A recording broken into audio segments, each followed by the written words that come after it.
მოგესალმებით. ძალიან ხშირად ბიომეტრიის ფარგლებში ვსაუბრობთ სხვადასხვა სოციალური თემატიკის ირგვლივ. ბუნებრივია ვეხებით ქალთა მიმართ ძალადობას, ვეხებით ნაადრევ ქორწინებას, ვსაუბრობთ განათლების ხელმისაწვდომობის ირგვლივ. თუმცა უმეტესწილად ჩვენი რესპონდენტები აღნიშნავენ, რომ ქალაქში ან რაიონულ ცენტრებში ბევრად მეტია ამ ნაწილში არსებული ცვლილებები და სიახლეები. რა ხდება მთიან რეგიონში, არის თუ არა ჩვენი შეფასება მოკლებული ჭეშმარიტება ძალიან საინტერესო სტუმართან ერთად საინტერესო თემაზე ვიწყებთ დღეს საუბარს. გადაცემის სტუმარი გახლავთ ქალბატონი იზო სურმანიძე. მოგესალმებით. მოგესალმებით თქვენს მაყურებელს და გისმენთ გულისყურით, რა თქმა უნდა, ჩვენი კარგად შედგება ჩვენი კითხვა-პასუხი დარწმუნებული. ძალიან დიდი მადლობა პირველ ყოვლისა ჩამობრძანებისთვის, მადლობა მობრძანებისთვის და მზაობისთვის, რომ მზად ხართ ისაუბროთ ძალიან საინტერესო თემების ირგვლივ. აქვე მინდა დავამატო, რომ პირველი სტუმარი ხართ მაღალმთიანი აჭარიდან, რომლის მასპინძლობის პატივი მაქვს დღეს. ქალბატონო იზო, ძალიან ხშირად ვსაუბრობთ ანონსშივე ვახსენე, საწყისშივე სხვადასხვა ტიპის სოციალურ გამოწვევებზე, რომელიც ამ საზოგადოებას ვაღიაროთ, რომ ერთმნიშვნელოვნად გააჩნია. ასევე საუბრობენ იმ მკვეთრ სხვაობაზე ქალაქსა და რაიონს შორის, რამდენად არის რეალურად მაღალმთიან რეგიონში ცხოვრების სხვა ხარისხი ამ ნაწილში, რასაც თავისუფლება ქვია. კიდევ ერთხელ მოგესალმებით ბარსა და მთას შორის ცხოვრებისეული განსხვავება. რა თქმა უნდა, რადიკალურად განსხვავდება, იმიტომ რომ სოფელში იღვიძებ დილად, რიან, იწყებ რუტინულად სოფლის მეურნეობის თუ საოჯახო საქმეების კეთებას.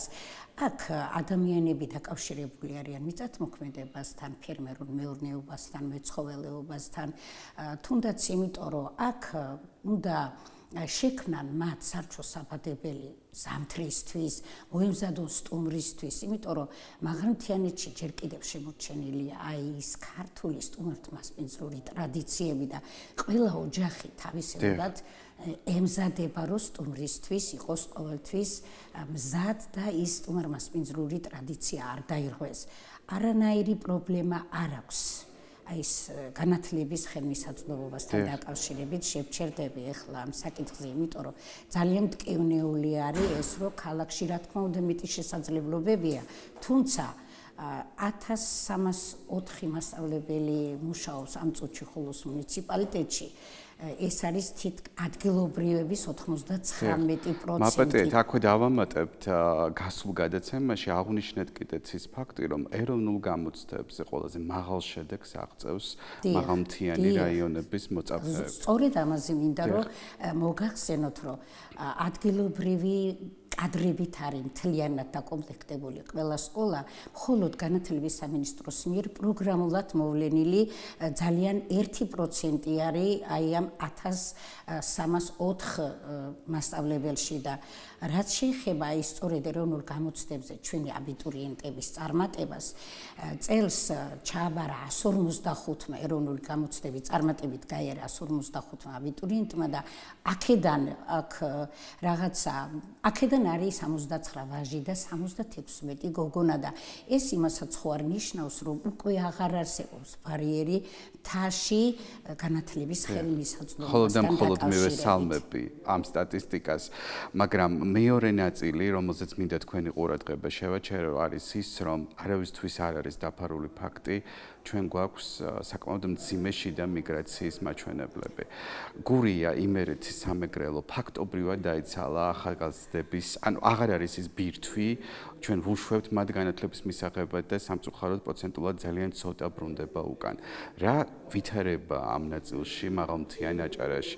ძალიან საინტერესოა ეს სწორედ წარმატებული თაობა, მას შემდეგ რაც მიიღებს განათლებას, დაეუფლება პროფესიას, გიბრუნდებათ თუ არა ეს ბირთვი უკან. გითანხმებით, ეხლა ქვეყანაში შექმნილმა ამ ციფრულმა განვითარებამ და ციფრულმა განაპირობა ის, რომ ადამიანები ახალგაზრდობას უკვე იმდენად აქვთ ცნობიერება ამაღლებული და იმდენად გაუჩნდათ მოთხოვნილების ესე იგი უმაღლესი შეგრძნება, რომ ისინი როცა მიდიან და ამთავრებენ უმაღლეს სასწავლებლებს, ძალიან ცოტა ბრუნდება ადგილებზე და მიგრაციის პროცესი, რა თქმა უნდა, აჭარის მთაშიც არის იგრძნობა და დაწყებული არის, იმიტომ რომ ახალგაზრდების ის მოთხოვნილებები, მათ რაც უნდათ და იმ შესაძლებლობებს ვეღარ იკმაყოფილებენ, მთაში არ არის ამის შესაძლებლობა და რომ ვაკვირდები ეხლა მე წარსულიც კარგად მახსოვს და დღევანდელობასაც ვაკვირდები,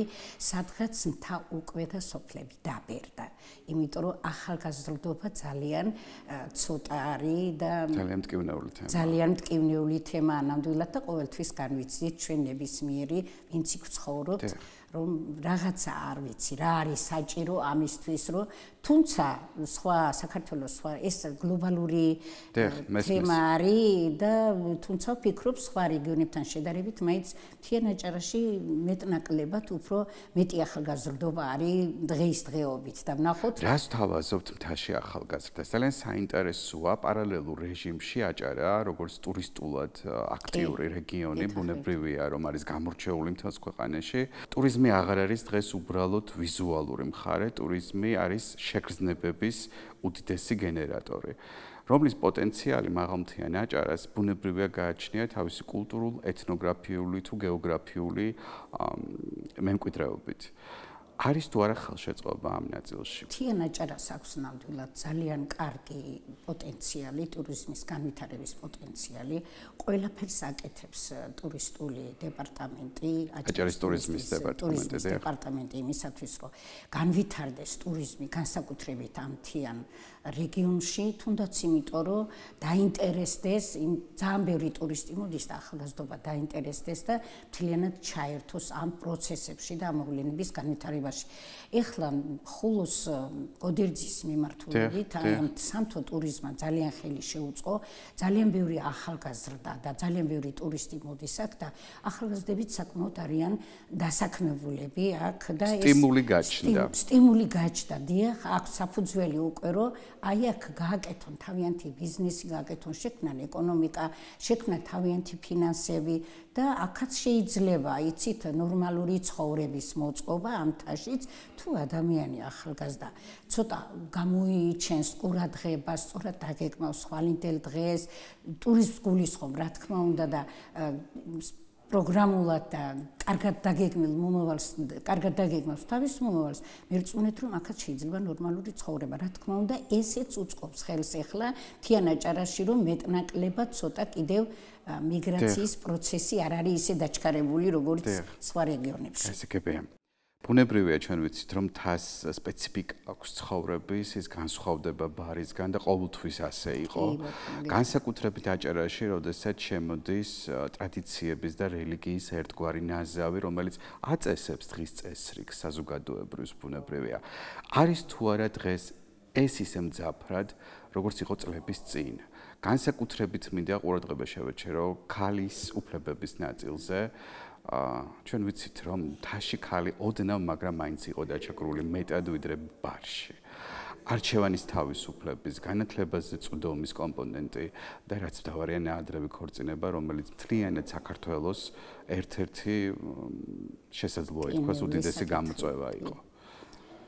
მე ერთ გავემეორება იმ ჩემს ნათქვამს, რომ აი ის რომ ქალის უფლებები იყო შეზღუდული რელიგიის გამო მთლიანად ისტორიის კუთვნილებად არის ქცეული უკვე მთიან აჭარაშიც ქალს და ახალგაზრდობას და ნებისმიერ სრულად აქვს თავისუფლება, თავისი შესაძლებლობების გამოყენების მაქსიმალური რეალიზაცია. ერთმნიშვნელოვნად შეიძლება ნამდვილად, იმიტომ რომ მე მახსოვს, აი დავბრუნდები ახლა ჩემს ახალგაზრდობაში, როცა თითოეული ქალბატონი თუ იყო ან თანამდებობის პირი, ან საზოგადოებრივ ურთიერთო ურთიერთობა საზოგადოებასთან ჩართული თავისი საქმით, ხალხთან ურთიერთობაში.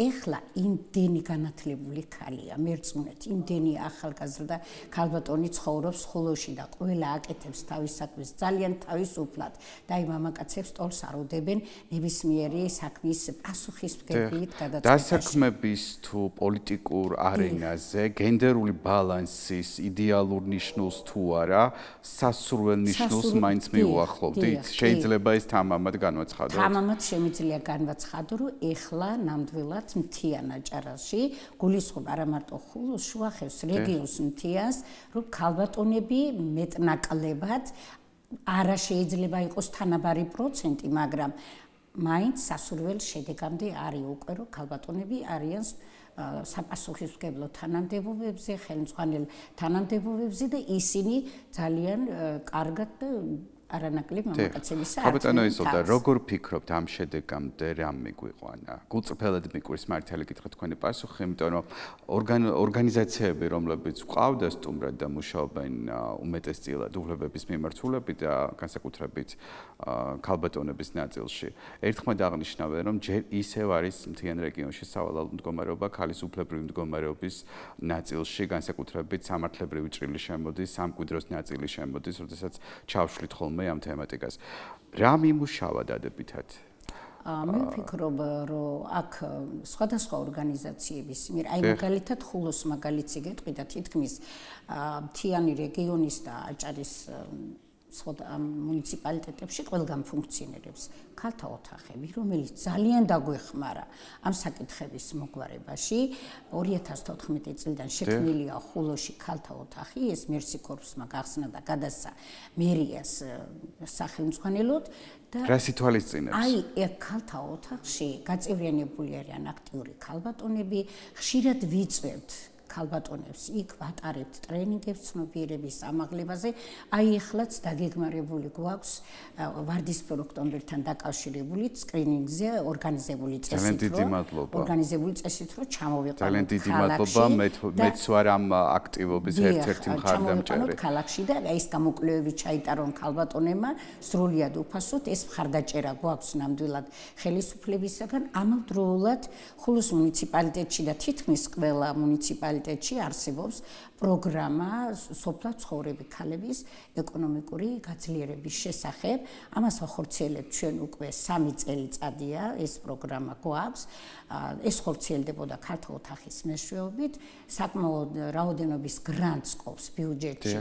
მუნიციპალიტეტი. მნიშვნელოვანია რა სახის მხარდაჭერა ამ აი ეს არის ქალბატონს, რომელსაც აქვს რაღაცა მიდრეკილება ბიზნესის განვითარებისადმი, რომ შექმნას თავისი ეკონომიკა, თავისი ფინანსები კონდეს, რომ დამოუკიდებლად შეძლოს ცხოვრება.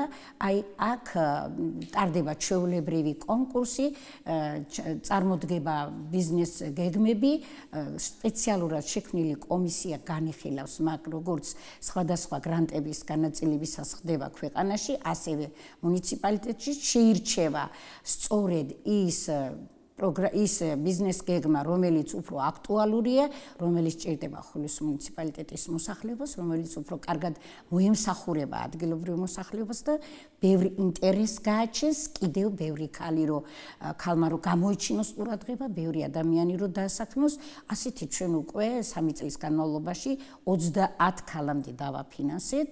აქ დაფინანსებაში შემოდის აჭარისწყალი ჯორჯია 25,000 ლარით შემოდის თავის წილობრივად. კომისიაში ისინი წყებულობენ მონაწილეობას და ვფიქრობ ძალიან ამან ხელი შეგვიწყო და რაც შეეხება ქალთა ოთახის მუშაობას და ქალებთან მუშაობას ყოველთვის ფიქრობთ და მუშაობთ სოფლებში გავდივართ. საინტერესოა შეიცვალა თუ რა სტატისტიკა ბუნებრივია აქ სულ ციფრებზე არ ვსაუბრობთ, უბრალოდ დამოკიდებულება წლებთან ერთად ინტერესი არის თუ არა მზარდი. რა თქმა უნდა არის ინტერესი, ჩვენ ძალიან ბევრი ფერმერი ქალი ყავს, ძალიან ბევრი მეწარმე ქალბატონები ყავს უკვე. ერთი შეშმო პირი მზევინა რირემაძე, მეწარმე ქალბატონი, რომლის ნაქარგებიც არაჩვეულებრივი ხელსაქმით გამოირჩევა. დიახ, არაჩვეულებრივი ნაქარგების შემსრულებელი, ბარსელონაში იყო ეხლა მიწვეული აი იმაზე გამოფენაზე და ფილმი იყო გადაღებული ქალბატონ ზევნარზე და ამ ფილმის საჩვენებლად ჩავიდა იქ. ძალიან ბევრი არ არსებობს რომ ქალს თუ რაიმე თავის შესაძლებლობები და თუ უნარი აქვს და რაიმე აინტერესებს, რომ თავისი შესაძლებლობების რეალიზაციაში არ დაეხმაროს ან მუნიციპალიტეტში, ან გენდერული საბჭო, ან ქალთა ოთახი. ყოველთვის ვცდილობთ, რომ ძალიან ბევრი აქტიური ხალი გვინდა გვყავდეს, ძალიან ბევრი ლიდერი ხალი გვინდა გვყავდეს მთაში და მერწუნეთ, რომ ნამდვილად არის. უბრალოდ ეხლა მინდა ის მკითხვაზეც გავამახვილო ყურადღება, რამდენად ტრადიციებს როგორ არის ერთმანეთთან ტრადიცია, რელიგია და ტრადიციები, მერწუნეთ, რომ რელიგიური დამოკიდებულება არანაირ ხელს არ უშლის ქართული ტრადიციებს და ქართული მენტალიტეტის მქონე ადამიანებს განვითარებაში, წარმატებაში, თუნდაც იმიტომ, რომ ეს რელიგიაც ჩვენთან მთიან აჭარაში უფრო მეტი, რა თქმა უნდა, 70% მეტი ალბათ მუსლიმანი მრევლი არის, თუმცა არის ქრისტიანი მრევლიც, ისინი ერთმანეთთან ძალიან ჰარმონიული თანაცხოვრებით ცხოვრობენ, არანაირი ხელისშემშლელი არ არსებობს. ორივე რელიგია მოუწოდებს ადამიანებს ერთმანეთის გიყვარდეთ, შრომის მოყვარე იყოთ, ერთ-ერთ პატივი ეცით, ცუდისკენ არ მოუწოდებს, ორივე რელიგია ასწავლის, რომ უნდა იყვნენ ღირსეული პატიოსანი ადამიანები და მე ვფიქრობ და რაც მთავარია თანასწორად. დიახ, აი ეს არის ყველაზე მთავარი, იმიტომ რომ არასდროს მუსლიმანი ადამიანი არცინი არ დასცინებს ქრისტიანს და არც ქრისტიანი. ამ შემთხვევაში მაინც ჩემი რეპლიკა მიმართული იყოს ქესის ნაწილზე, ანუ მამაკაცის და ქალის. ყოველდღიურ ცხოვრებაში ჩვენ ვიცით ის, რომ აჭარა განსაკუთრებული მემკვიდრეობით გამოირჩევა და ჩვენ ვიცით, რომ ყოველდღიურ ცხოვრებაში გაქრა ის მონაპოვრები, რაც ქონდა მთას. გულდასაწყვეტია დაკარგვა აი ამ საოცარი მარგალიტების, რომლის გზაზეც სამწუხაროდ გავართ. ძალიან დიდი მადლობა ზურა შევარდნაძეს, რომელიც მუდმივად ცდილობს შეინარჩუნოს ის, რასაც ახერხებს და რაც შეუძლია, მაგრამ ამ პროცესების მიღმაც არის ალბათ საჭიროება. რა სჭირდება დღეს მთას?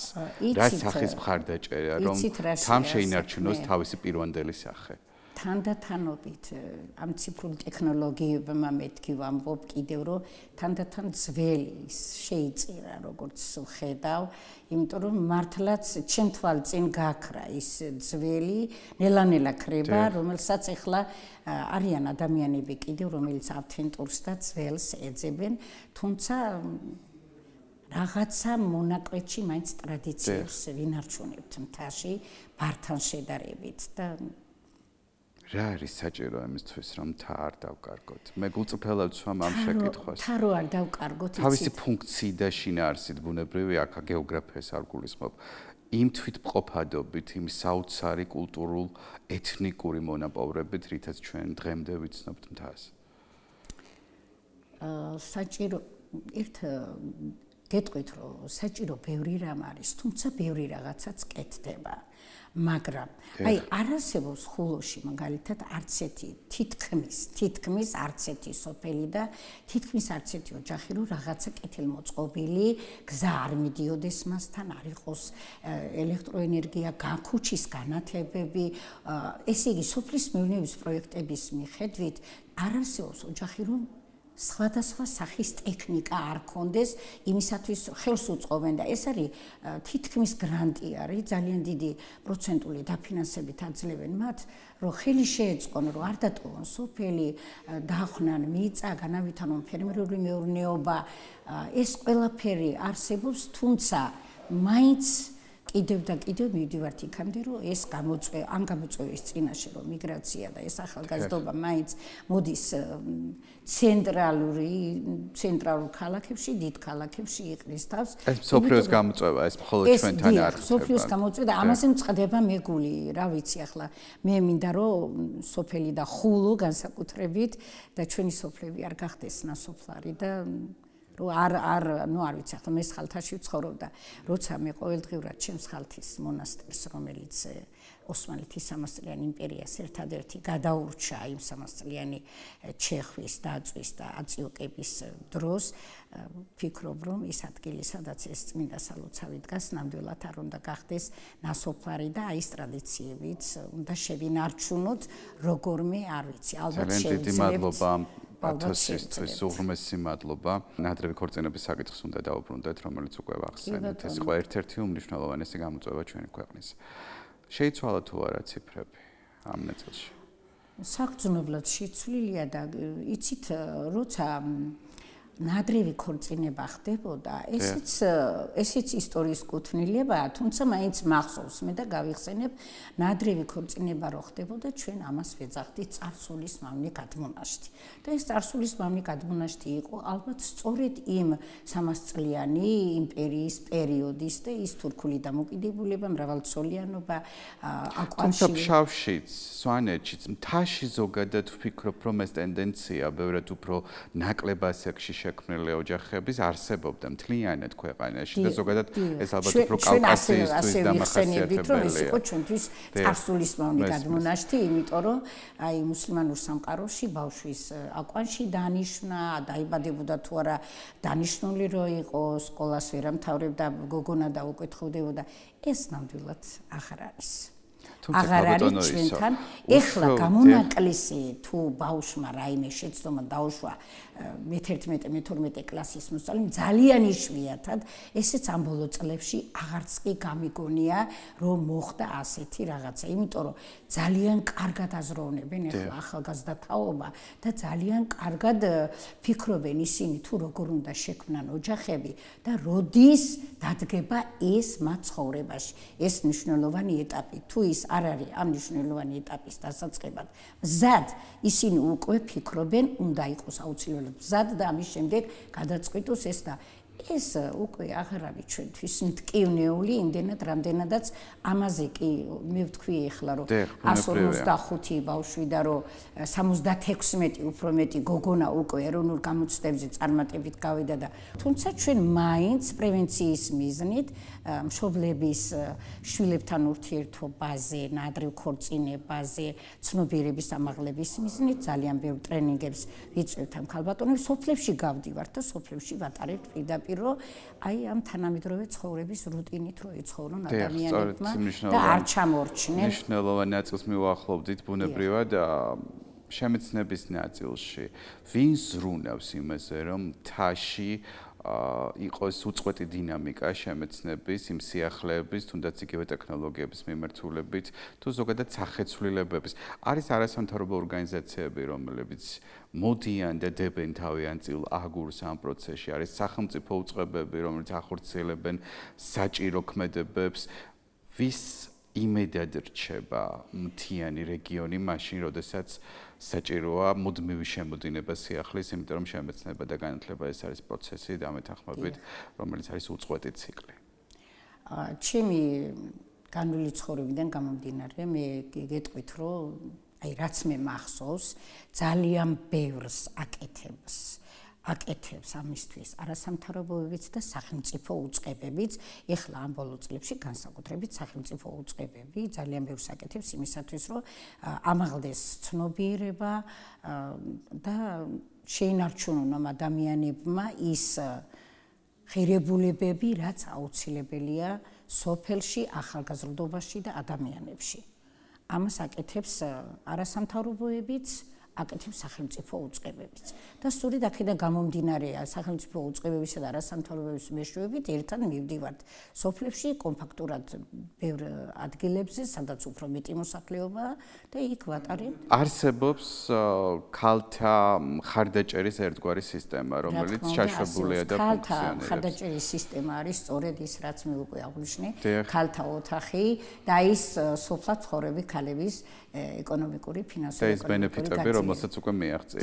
დიახ, და ჩვენ ყოველწლიურად ეხლა ეს პროგრამა გრძელდება და ძალიან ბევრ ქალს დავაფინანსებთ, ძალიან ბევრი ქალი მიაღწევს წარმატებას, შექმნის იცით რა არის ეს, იმიტომაც არის ეს პროგრამა, რომ ადამიანებმა რაღაცა შექმნან ადგილებზე და იქ გააკეთონ ის საქმე, რასაც თქვათ უყურებენ, რომ ქალაქში წავიდე და იქ არა, სოფელშიც. იქ შეიძლება ძალიან ბევრი ადამიანი, არ ვიცი ეს ფიქრობ ძალიან დადებითი საქმე არის. კაპიტანი ზოლდა, რა არის თქვენთვის გენდერული თანასწორობა, როგორი უნდა იყოს და როგორ ხედავთ მას? მე ვფიქრობ, გენდერული თანასწორობა არ ნიშნავს ქალისა და კაცის გაიგივებას. მე ვფიქრობ, გენდერული თანასწორობა ის არის მამაკაცისა და ქალის უფლებებისა და შესაძლებლობების თანასწორობა, რომ კაც თუ აქვს უფლება და შესაძლებლობების შესრულების მაღალი პროცენტი, ასეთივე უნდა კონდეს ქალსაც, რომ მან თავისი შესაძლებლობების რეალიზაცია გააკეთოს და თავი დაიმკვიდროს საზოგადოებაში და წარმატებას მიაღწიოს. აი, მაგას ვამბობდი ზუსტად, რომ მე მუშაობა დავიწყე, თქვა საზოგადოებასთან ურთიერთობა და ვფიქრობ, რომ ეხლა უყურებ ჩემ წარსულს საზოგადოებაში დავიბადე და აქ დავბერდი და კიდევ აგრძელებ ხალხთან ურთიერთობას და ჩემ თვალწინ ძალიან ბევრი ქალბატონი რომ გაიზარდა და თავიანთ შესაძლებლობების მაქსიმუმს უკვე აკეთებს და თავისი მიზნები უკვე მიღწევადია, ეს ნიშნავს სწორედ იმას, რომ აღარ არის ის დამოკიდებულება, რომ კაცი უფრო უნდა იყოს უფლებამოსილი, კაცს უნდა შეეძროს ყველაფერი და ქალი რაღაცა მომენტში ვერ აღწევდეს იმ მიზანს, რაც მას აქვს გადაწყვეტილი. მე ვფიქრობ, გენდერული თანასწორობა ეს არის. ეთნაირად უნდა ქონდეს შესაძლებლობები და უფლებები მამაკაცს და ქალს. მე გეტყვით, რომ უფრო სოფელში და მთაში ქალები უფრო მეტად უფრთხილდებიან ოჯახის სიწმინდეს, ჩემის აზრით და ზოგჯერ აი მე მაქვს ადამიანებთან შეხება, შეიძლება ქალმა ოჯახის სიწმინდისა და შვილების გამო პირად მეზე თქვას უარი და მან ყველაფერი გააკეთოს, რომ შვილებს და ოჯახს შეუნარჩუნოს ის სიწმინდე და პატიოსნება, რომელიც აუცილებლად ტრადიციულ ქართულ ოჯახს მოეთხოვს. მაგალითისთვის თაში მეტად არიან, იცით, ქალბატონები უფრო როგორ გითხრათ, დაკვირვებულები, უფრო ამტანიანები, იტანენ ბევრ რაღაცას, თუნდაც შვილების ხათრისთვის, ოჯახის ხათრისთვის. ასეთ ქალბატონები ძალიან. ქალბატონო, ეს თმენის ხარჯზე მიღწეული შედეგია თუ გენდერული თანასწორობის ნაწილს აქ ვერ ჩავრთავთ, როგორც ფიგურანტს. თმენის ხარჯზეც მიღწეული არა, ნამდვილად არ არის ის. თმენის ხარჯზე მიღწეულია ესა და არა გენდერული თანასწორობა, რომ მირღვევა. არც ერთი ქალბატონი, მერწმუნეთ თქვენ თუნდაც ხულოში და ნებისმიერ მთაში, არც ერთი ქალბატონი ეხლა არ აიტანს მამაკაცისაგან ფიზიკურ და თუნდაც შეურაცხყოფას, რომ მან მოითმინოს ეს, ამას არ მოითმის, ნამდვილად არ მოითმის. თუნდაც არის ისეთი რაღაცა ძალიან მნიშვნელოვანი გზავნილია, ძალიან დიდი მადლობა, რომ გააჩქარეთ ეს ნაწილი და იმეც ვიტოვებ, რომ იმ ინფორმაციის საფუძველზე, რასაც ფლობთ, ამ ტიპის სამართლებრივი სამართალწარმოებები ძალიან ცოტაა თქვენს რეგიონში. ალბათ ამიტომაც. კი ბატონო. კი ბატონო, რას ეტყოდით იმ გოგონებს? რომლებიც ჯერ კიდევ გადიან გზას. საკმაოდ საინტერესოს, მაგრამ ბრძოლით სავსე გზას ჩვენ ვართ შევთანხმდით სტერეოტიპებით სავსე საზოგადოება. მე რომ მუშაობა დავიწყე სრულიად ახალგაზრდა 25 წლის ასაკში, ნამდვილად იყო სტერეოტიპები ქალი თანამდებობაზე, მაგრამ მე ჩემი გამოცდილებიდან გეტყვით, რომ დავამსხვრია ყველანაირი სტერეოტიპი და მე ვეტყვი ახალგაზრდა თაობას და იმ გოგონებს, რომლებისთვისაც ყველაფერი არის ხელმისაწვდომი და თავისუფალი, რომ აღმოაჩინონ თავიანთ თავში ლიდერობა, აღმოაჩინონ ის თვისებები, რის შესაძლებლობას გაუკეთებენ რეალიზაციას და დაიჭირონ ცხოვრებაში და საზოგადოებაში ის ადგილი, რომელიც აუცილებლად უნდა ეჭიროს ქართველ ქალს, ტრადიციული ოჯახის დედას და გააგრძელოს ასე ცხოვრება. ლიდერები უნდა გახდნენ აუცილებლად შესაძლებლობის. ძალიან დიდი მადლობა. ჩვენი საუბრის დასასრულს აუცილებლად უნდა ვისაუბროთ თქვენს ულამაზეს ხულოზე ბუნებრივია იმ მარგალიტზე, რომელიც არის საქართველოს საგანძური. საქართველოს სამკაული შეიძლება ითქვას. მე ვიცი რომ თქვენ მაჯისცემას ადევნებთ მუდმივად თვალს კულტურული ცხოვრების. ვისაუბროთ ხულოს კულტურულ პოტენციალზე, იმ ძეგლებზე, იმ უნიკალურ ლოკაციებზე, რომელიც უნდა გახდეს წამყვანი, როდესაც აჭარის ტურიზმზე ვსაუბრობთ, ვისაუბროთ ხულოს მარგალიტებზე. ხულოს აქვს ნამდვილად ძალიან დიდი ტურისტული პოტენციალი, აქვს არაჩვეულებრივი კულტურული ისტორიული ძეგლები და ძალიან ბევრი ტურისტიც მოდის და ძალიან ბევრი მნახველი ყავს და გაოცებული არიან ისინი ამით. მარტო ხალთახიხანის ხეობა რო ავიღოთ, ხო არის თქვათ იმდენი სანახაობრივი მხარეა. მწვანე ტბა, ალპური ბაღი, ბეშუმი, გოდერძი, შავი ტბა, ძალიან ბევრი არის ისტორიული ხეობა ხალთახიხანის, რომელიც თამარის თაღოვანი ხიდით იწყება, აგერ მე-12 საუკუნეში თამარის ინიციატივით აშენებული სხალთის მონასტერი, რომელიც გედის ყელივი თეთრი გადმოხურებს მთიდან ბარს და იქიდან ლოცავს სრულიად საქართველოს. არის ხიმშაშვილების სახლ-მუზეუმია, მათ გმირული ისტორიებს რო ინახავს, აბუსერის ზეტბელი რო მარგალიტია ნამდვილად და იქ რო ცხოვრობდა და ასტროლოგი და პირველი მსოფლიო კალენდარის შედგენაში მიიღო მონაწილეობა.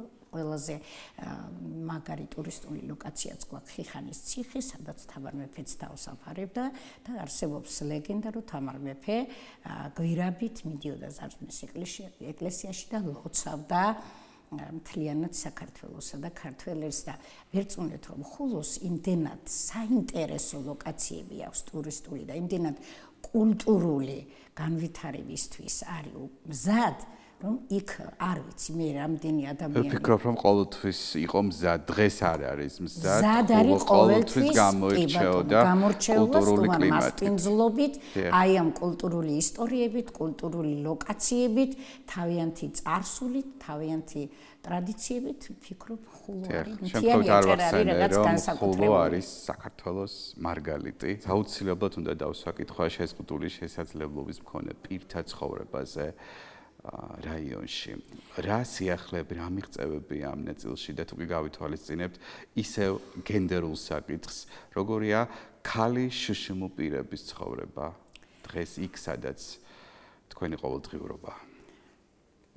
შშმ პირებთან და შეზღუდული შესაძლებლობის მქონე პირებთან განსაკუთრებული დამოკიდებულება აქვს საზოგადოებას, განსაკუთრებული დამოკიდებულება აქვს ხელმძღვანელობას, ყველა თემს მთლიანად აქვს განსაკუთრებული დამოკიდებულება და მერწმუნეთ, აი მთაში ჯერ კიდევ შემორჩენილია ეს ტრადიცია და ეს თანადგომა, რომ შშმ პირი ვისაც ყავს ოჯახში ყველა ერთობლივად შეიძლება დაეხმაროს მას ფიზიკურად, მორალურად და არსებობს სხვადასხვა პროგრამები. არის თუ არა კულტურულ ცხოვრებაში ისინი? ჩანს თუ არა მათი კვალი კულტურულ აი ეს არის სწორედ რომ ისინი არიან ყურადღების ცენტრში.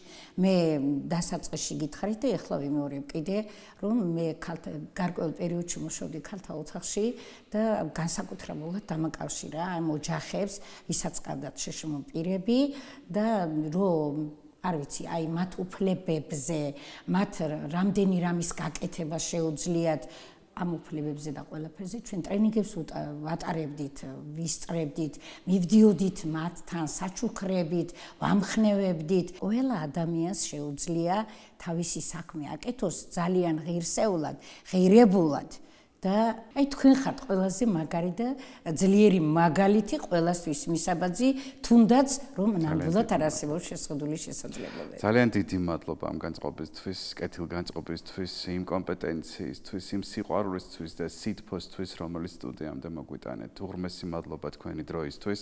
მე გავკადნიერდები და აქვე ვითხოვ, რომ ჩემი ოცნება ჩვენი გადამღები ჯგუფი ეწვიოს ხულოს და ავსახოთ შეზღუდული შესაძლებლობის მქონე პირების ცხოვრება ძალიან ახლოდან და გავიცნოთ და მოვეფეროთ ადამიანებს, გავიგოთ მათი განწყობა, მათი შეხედულება და ცხოვრების წესი.